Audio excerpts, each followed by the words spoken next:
Assalamualaikum warahmatullahi wabarakatuh. Halo semua siswa-siswi SMP kelas 9 dimanapun berada. Berjumpa kembali dengan mata pelajaran matematika. Kali ini kita akan membahas tentang persamaan kuadrat dan fungsi kuadrat. Bersama saya Saiful Ikhwan SPD, guru matematika dari SMP Negeri 2 Anjatan, Kabupaten Indramayu.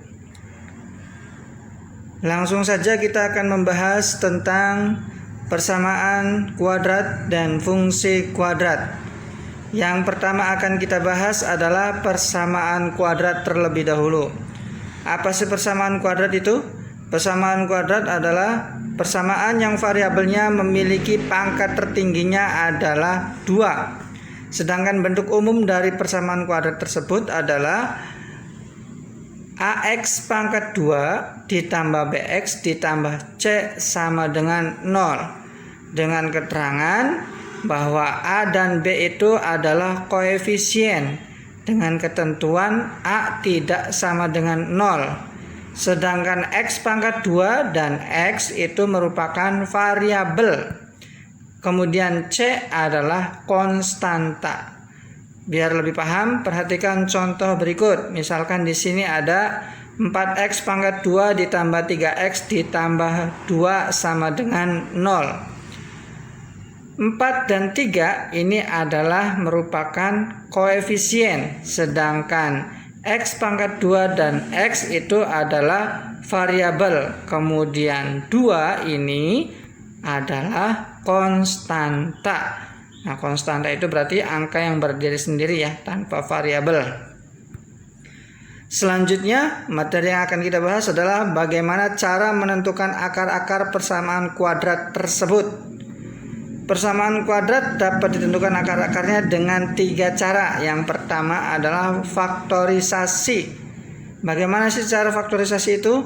Misalkan jika ada dalam kurung X1 ditambah P dan X2 ditambah Q adalah akar-akar dari persamaan kuadrat AX pangkat 2 ditambah BX ditambah C sama dengan 0, dengan ketentuan nilai A-nya sama dengan 1, maka akan berlaku jika P ditambah Q itu akan sama dengan B ya. Kemudian kalau P dikali Q itu akan sama dengan C. Biar lebih paham, perhatikan contoh berikut. Tentukan akar-akar dari persamaan kuadrat X pangkat 2 ditambah 5X ditambah 6 sama dengan 0. Nah, di sini kita akan coba menjawabnya. X pangkat 2 ditambah 5X ditambah 6 sama dengan 0, itu nilai A-nya adalah 1. Kemudian nilai B-nya adalah 5 dan nilai C-nya adalah 6. Nah, dari nilai A, B, dan C ini kita akan memasukkan nilai-nilainya ke akar-akar faktorisasi. Akar faktorisasi itu X1 ditambah P dikalikan X2 ditambah Q sama dengan 0. Nah, di sini sudah ditentukan bahwa apabila P ditambah Q itu akan sama dengan B.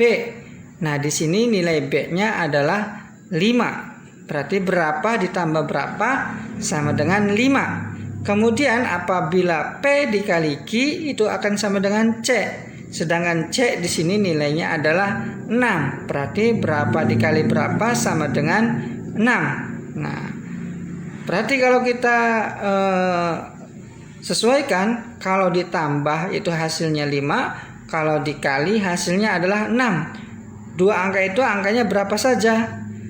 Ya, betul. Kita akan mencobanya, yaitu angka 3 dan 2. Nah, 3 dan 2 itu kalau ditambah adalah 5, sedangkan kalau dikali 3 dikali 2 itu sama dengan 6. Nah, dari 3 dan 2 ini berarti nilai P-nya adalah 3. Kemudian nilai Q-nya adalah 2. Nah, selanjutnya untuk menentukan akar-akar persamaan kuadrat, nah, akar-akar P dan Q ini kita masukkan atau kita ganti P dan Q-nya. Nah, P-nya kita ganti dengan 3, kemudian Q-nya kita ganti dengan 2. Nah, selanjutnya Untuk X1 dan X2 nya kita tentukan. Maka X1 ditambah 3 itu sama dengan 0. Kemudian 3 nya kita pindah ruaskan di sebelah kanan sama dengan menjadi X1 sama dengan min 3. X2 nya pun sama, X2 ditambah 2 itu sama dengan 0. Kemudian 2 nya kita pindahkan ruas ke sebelah kanan sama dengan menjadi X2 sama dengan min 2. Berarti kesimpulannya, jadi akar-akar dari persamaan kuadrat tersebut adalah min 3 dan min 2. Bisa dipahami ya? Mudah-mudahan dapat dimengerti. Selanjutnya, yang kedua dalam menentukan akar-akar persamaan kuadrat, cara yang kedua ada melengkapkan kuadrat sempurna. Melengkapkan kuadrat sempurna ini dari bentuk persamaan kuadrat umum, yaitu AX pangkat 2 ditambah BX ditambah C sama dengan 0, itu akan kita rubah menjadi AX pangkat 2 ditambah BX, kemudian C-nya kita pindahkan ke sebelah kanan sama dengan, dari C positif pindah ke ruas kanan sama dengan menjadi negatif. Kalau sebelah kirinya negatif, berarti pindah ke sebelah kanannya menjadi positif. Nah, untuk melengkapkan kuadrat sempurna, akan kita lengkapi dengan setengah B kuadrat.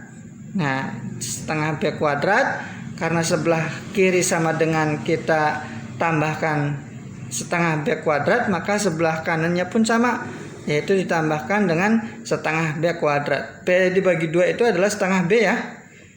Bisa dipahami ya. Untuk lebih paham, perhatikan contoh berikut. Tentukan akar-akar dari persamaan kuadrat. X pangkat 2 ditambah 6X ditambah 5 sama dengan 0. Akan kita jawab, X pangkat 2 ditambah 6X ditambah 5 sama dengan 0, itu X pangkat 2 ditambah 6X nya biarkan, kemudian 5 nya kita pindahkan ke sebelah kanan sama dengan, dari positif pindah ke sebelah kanan menjadi negatif. Kemudian ruas kanan dan kiri kita tambahkan setengah B kuadrat. Nah, di sini nilai B-nya adalah 6, berarti setengah B adalah setengah dari 6 atau 6 dibagi 2 pangkat 2. Nah, sebelah kanannya pun sama, ditambahkan 6 dibagi 2 pangkat 2. Bisa dipahami ya? Lanjut, X pangkat 2 ditambah 6X. Nah, 6 dibagi 2 itu adalah 3 ya, berarti di sini ditambahkan dengan 3 pangkat 2. Sebelah kanannya pun sama, ditambahkan dengan 3 pangkat 2. Selanjutnya X pangkat 2 ditambah 6X ditambah 3 pangkat 2 itu adalah 9. Ruas kanannya pun sama, berarti negatif 5 ditambah 9. Nah, selanjutnya ini harus bisa dipahami bahwa X pangkat 2 ditambah 6X ditambah 9 itu ada faktornya, faktor kuadratnya ya, yaitu X tambah 3 dikalikan X tambah 3. Nah, kalau kita kalikan hasilnya adalah X pangkat 2 ditambah 6X ditambah 9. Kemudian sama dengan ruas kanannya adalah min 5 ditambah 9 itu sama dengan 4. Nah, selanjutnya X tambah 3 dikalikan X tambah 3, karena angkanya sama, bisa kita sederhanakan menjadi X tambah 3 pangkat 2 itu sama dengan 4-nya masih tetap. Kemudian pangkat 2-nya kita pindahkan ke sebelah kanan sama dengan. Kalau pangkat 2 itu atau kuadrat itu kalau kita pindahkan itu menjadi akar dari ya, akar dari 4, karena di sininya sebelah kanannya adalah 4, maka akar dari 4. Selanjutnya berarti X tambah 3 itu sama dengan akar dari 4 adalah plus minus tambah atau kurang dari 2 ya. Akar 4 itu adalah plus minus 2. Selanjutnya untuk menentukan X1 dan X2 nya bagaimana? Nah, X1 karena di sini nilainya adalah plus minus, berarti X1 kita ambil yang plus dulu, nanti X2 nya kita ambil yang minusnya. Sekarang X1 ditambah 3 sama dengan 2. X1 nya berarti sama dengan 2 dikurangi 3, maka nilai X1 nya sama dengan min 1. Kemudian X2 nya kita ambil yang min 2. Kalau tadi X1 itu sama dengan positif 2, yang sekarang X2 adalah sama dengan min 2. Karena nilai X tambah 3 nya tadi akar dari 4 adalah plus minus 2. Itu plus minus maksudnya untuk nilai X1 dan X2.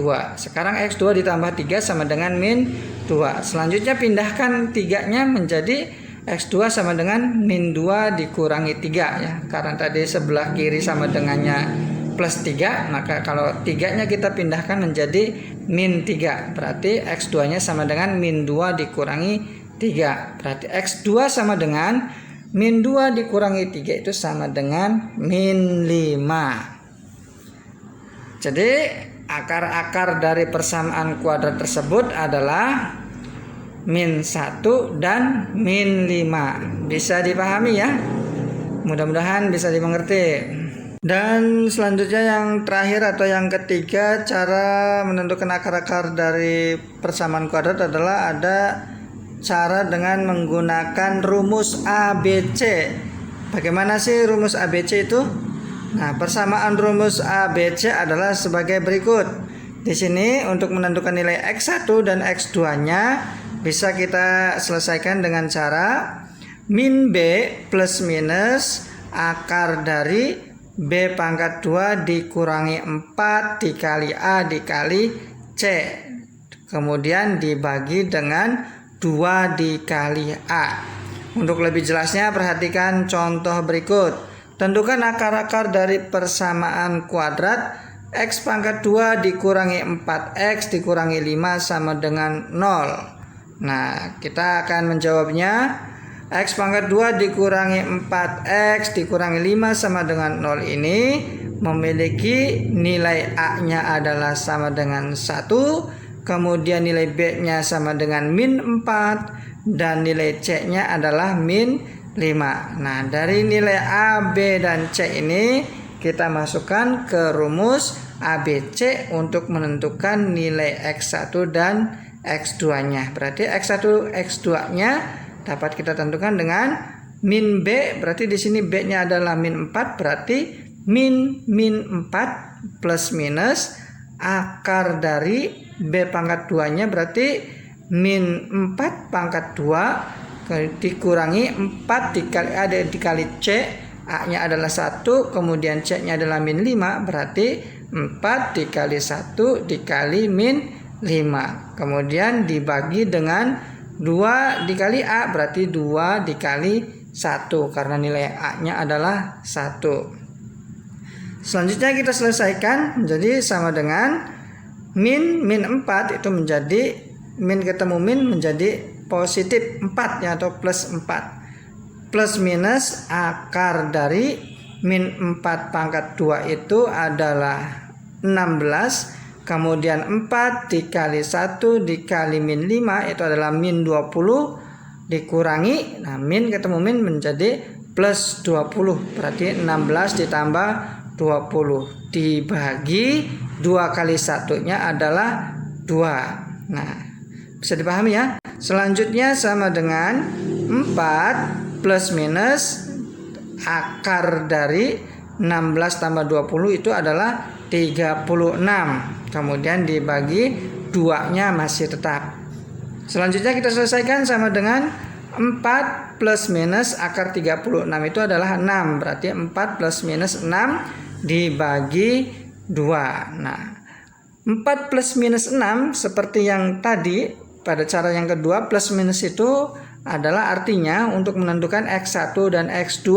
X1 kita ambil yang plus, X2 kita ambil yang min. Nah, bagaimana caranya? Perhatikan. Berarti untuk X1-nya kita ambil yang plus.